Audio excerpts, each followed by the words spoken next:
तो हेलो, मेरा नाम दिनेश है। मैं आपको व्यंजन संधि के बारे में इजी वे में समझाना चाहूँगा कि इसके 10 प्रकार हैं। किसी को भी रटे नहीं, सब एकदम ट्रिक वाइज समझा दिया जाएगा आपको, ठीक है। तो संधि का पहला पॉइंट है चतुत्व संधि। देखो, इसमें 4 वर्ड हैं चतुत्व संधि में। तो इस व का कोई लेना नहीं, देखो छ चू त हाफ है, ठीक है।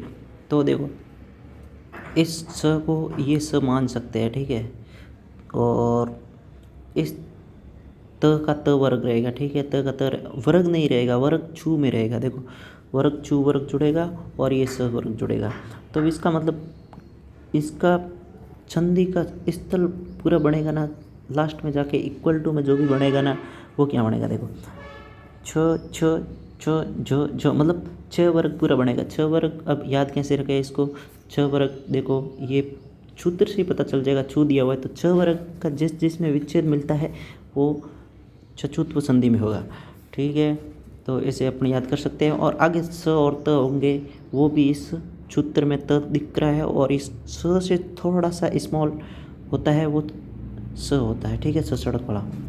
देखो, हरी सेते, तो इस स को ये सेते है, देखो इसका बदलाव हो जाएगा इसमें। देखो, ये हो गया हरी सेते,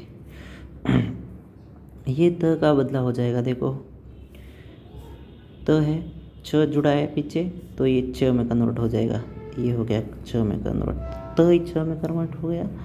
और ये स है और छ जुड़ रहा है, ये स किस में कन्वर्ट होगा, आप बताओ मेरे को। हाफ स में कन्वर्ट हो जाएगा। देखो, ये हाफ स में कन्वर्ट हो गया, स हाफ स में कन्वर्ट हो जाता है। और त वाला छ वर्ग के अनुसार चेंज होते हैं और स इस स में चेंज होता है। त वर्ग छ वर्ग के चेंज हो जाता है, ठीक है।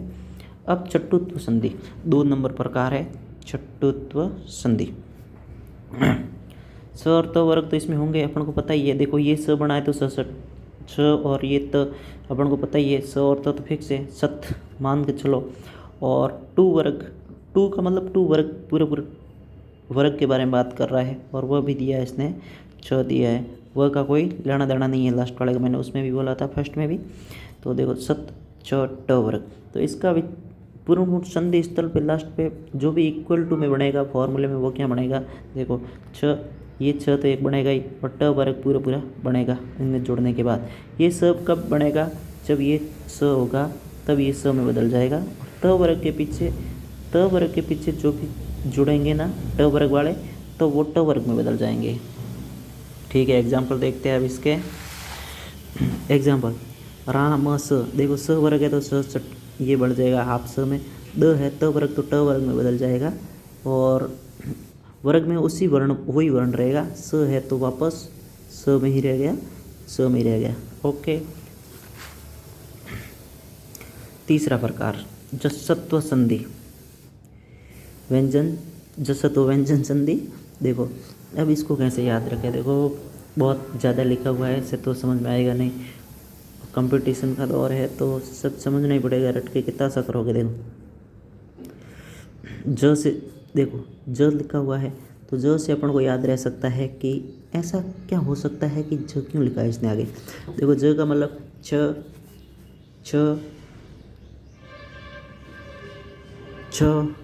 ज। देखो, ज कितने नंबर पर आ रहा है, 1 2 3, तीसरा वर्ण। मतलब जहाँ पे जसत्व संधि आएगा तो ये सोच लेना तीसरे वर्ण का स्थल पर आगमन हो रहा है। मतलब तीसरा वर्ण कहाँ आ रहा है, आप या पूरा जहाँ पर भी आए तो ये सोच लेना वहाँ पर जसत्व संधि है। ये शॉर्ट ट्रिक मान लो आप भले, ठीक है। अब क्या है, जसत्व संधि में अक्सर कहते हैं 4, तो 1 2 3 4 वर्ण, और 4 3 4 5 वर्ण। और इसमें देखो, अब एक बात और आ गई कि सर ये एक स छ क्यों, स ये तीनों क्यों लिखे। देखो, जसत्व में ये स आ रहा है तो ये तीनों याद रह जाएंगे, ठीक है। और य र ल व, जब 3 4 5 वर्ण लेंगे तो उसके साथ य र ल व भी होंगे। तो देखते हैं अभी वाक प्लस इस। देखो, अपन को पता चल गया है, ये 1 2 3 वर्ण का है, ये 1 2 3 वर्ण का है क। 1 2 3 4 वर्ण में से आ रहा है क वर्ग का पहला वर्ण है, तो ये तीसरे वर्ग में बदल गया। ठीक है, और ये त वर्ग का पहला है वर्ण है और आत्मा है, तो देखो तीसरे वर्ण में बदल गया, त वर्ग के तीसरे वर्ण में बदल गया। अब प्लस जम, देखो प फ ब तीसरे वर्ण में बदल गया प वर्ग के, ऐसे करके चल। अब चतुर्व संधि, कुछ नहीं रटना है। चतुर्व संधि कैसे करेंगे? चतुर्व संधि में देखो सेम टू सेम है, जैसा तो संधि में 1 2 3 4 वर्ण लेने हैं और सस ये तो सेम ही रहेगा। ठीक है, अब छ वर्ग, छ का मतलब क्या होता है? छ उसमें देखो तीसरा वर्ण आ रहा था, लोप हो रहा था, इसमें पहला आएगा, पहला वर्ण। ठीक है, ऐसे छ पहला, दूसरा, तीसरा, वो जैसे तुम तीसरे का आ रहा था इसमें पहला ही रहेगा। अब इसमें क्या जुड़ेंगे? 1 2 3 4 वर्ण में पहला दूसरा प्लस स, देखो ये तो कॉमनली दोनों में ही रहेगा। ठीक है, तो इसके बाद देखो, तो उसके बाद इसका संधि स्थल पर क्या बनेगा? पहला दूसरा वर्ण और स हो तो क्या बदलेगा? वो च यहाँ लिखा नहीं है, प्रथम वर्ण में बदल जाएगा। ठीक है, ये स हो तो ये प्रथम वर्ण में बदल जाएगा। 1 2 3 4 है, उसमें ये पहला वर्ण बदल जाएगा। देखो द प्लस स, तो ये देखो पहले वर्ण में बदल गया। अब स है, देखो ये स भी है, फ है, देखो तट और फलम। ठीक है, तो ये 1 2 वर्ण का हो गया। देखो तो इसको तत्फलम को तत्फलम दे दिया।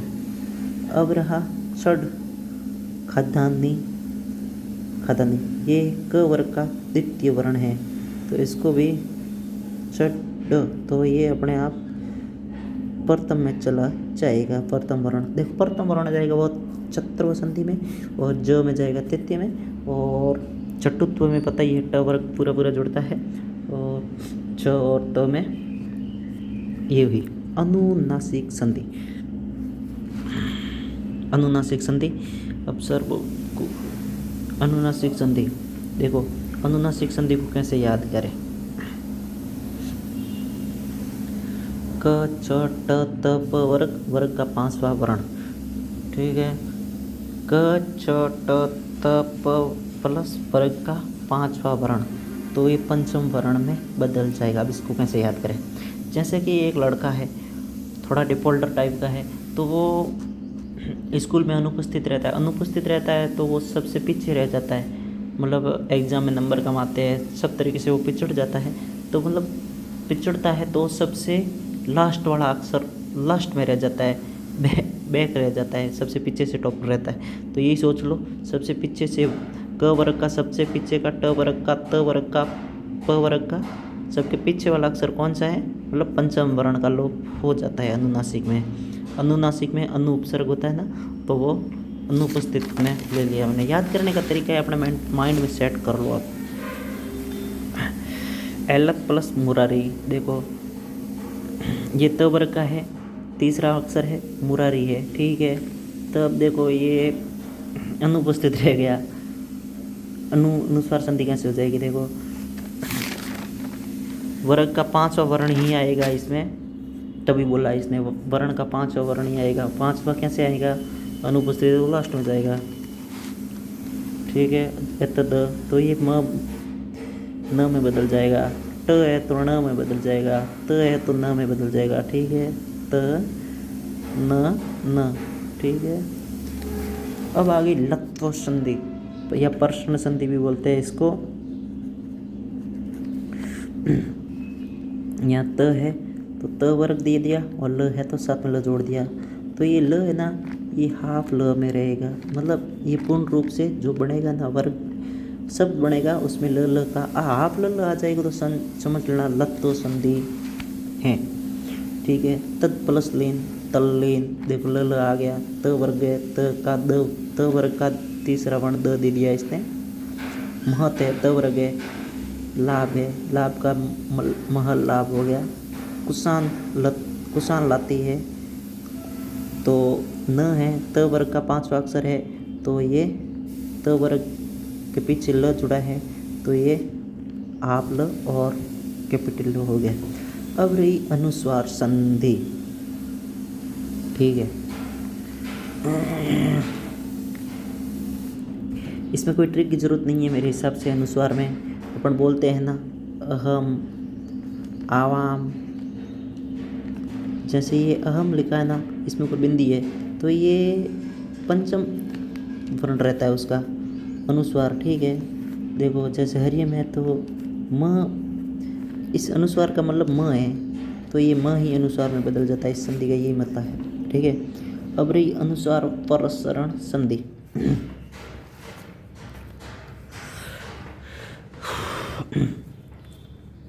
अब दे दिए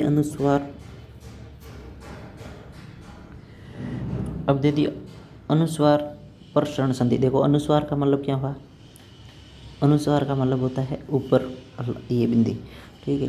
अनुस्वार का मतलब क्या होता है, और उसके पीछे प्रसरण संधि। प्रसरण मतलब लत्व संधि। लत्व मतलब समझ लो ल वर्ग ही मान लो आप, इसमें दोनों साथ आए तो यर लव और 1 2 3 4 5 वर्ण हो, ठीक है। यर लव के बाद 1 2 3 4 5 वर्ण हो तो 1 2 3 4 5 तो कंद क्रम है यार, ल के बाद कुछ भी हो सकता है, उसमें अपन को क्या लेना। यर लव के बाद 1 2 3 4 5 वर्ण हो तो, ठीक है। इसको करते हैं आगे के वर्ण का पंचम अक्षर। देखो आगे के वर्ण का पंचम अक्षर कैसे, जैसे कि आगे ये स है, इसका पंचम वर्ण क्यों भाई, अनुस्वार आगे वाले पे तो दिया हुआ है, आगे वाले का पंचम हो जाएगा। जैसे कि म के बारे में पढ़ रहे थे कि अपन म को पंचम अक्षर ही तो मानते हैं, ऊपर अनुस्वार को म को पंचम ही मानते हैं ना। इसी प्रकार ये जैसे स के ऊपर आ गया तो इसका खुद का पंचम स वर्ग का पंचम हो जाएगा,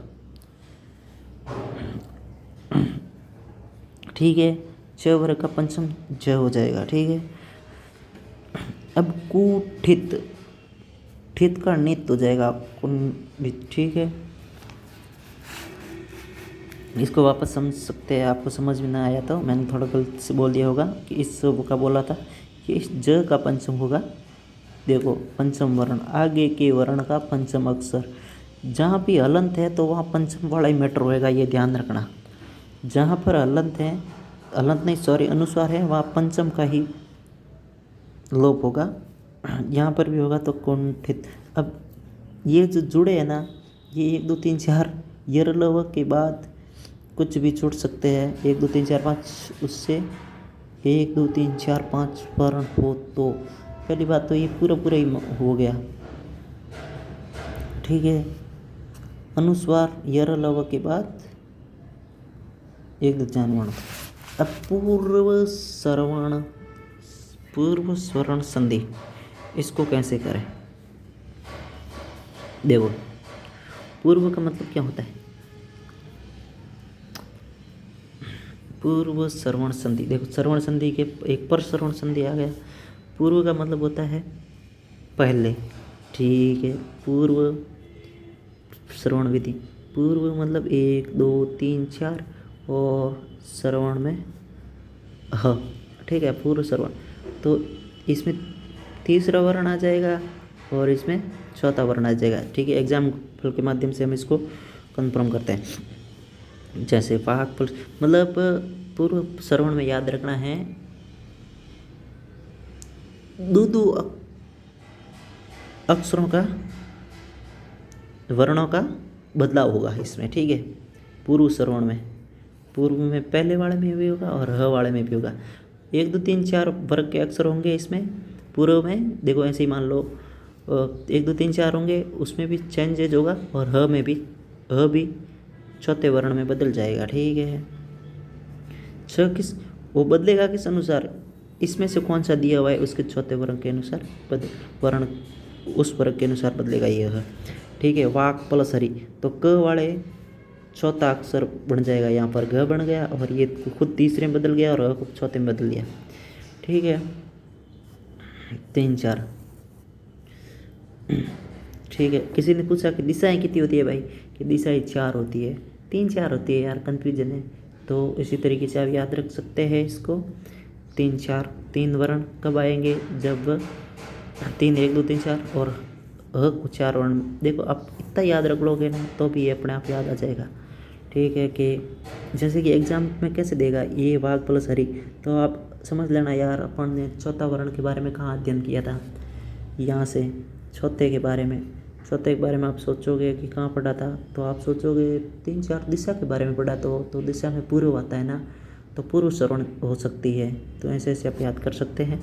और जसत्व संधि भी होगी, वो इसका ही विच्छेद होगा। उसमें सिर्फ एक अक्षर का ही चेंजेज होता है। वाघ हरि को वाघ हरि लिखते, जैसे कि जसत्व संधि कब होती, जैसे ये वाघ हरि होता तो वो जसत्व संधि होती। जसत्व मतलब तीसरा वर्ण, ओनली तीसरा होता। ठीक है, जसत्व संधि कब होती, जब ये वाघ घरी ना होके वाघ हरी होता तब होती। ठीक है, तो कैसे ये तीसरे वर्ण में जाता ना, तब यहाँ पर तीसरे में भी चला गया और चौथे में भी चला गया, मतलब दिशा वाली बात हो गई, पूर्व श्रवण में चली गई। अब हो गई तु गगम संधि, ये भी जी है तु गम संधि। ठीक है, तु गम संधि मतलब त का आगम होता है। ठीक है, इसको कैसे याद करें। तू गगम, तू का मतलब क्या होता है, तू साला मेरे से छोटा है, ऐसे ऐसे वगैरह वगैरह कुछ भी बोल सकते हैं। ठीक है, तू किसको छोटे को बोलते हैं, छोटे को बोलते हैं मतलब वो छोटा है। छोटा मतलब ह्रस्व स्वर है। ह्रस्व स्वर कौन कौन से थे, अ ई उ और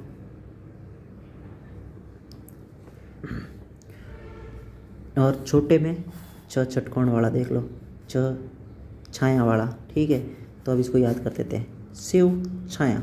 अब देखो ये ह्रस्व स्वर हो गया, तो गगम तू छोटा है, उसके याद कर लेते हैं ना। ये ह्रस्व स्वर है, अ आ गया, अ का लोप है, वो छाया है। ये छाया किस में बदल जाएगी, पहले तो त का आगमन होगा, त का आगमन हो गया, फिर छ में बदल जाएगा ये।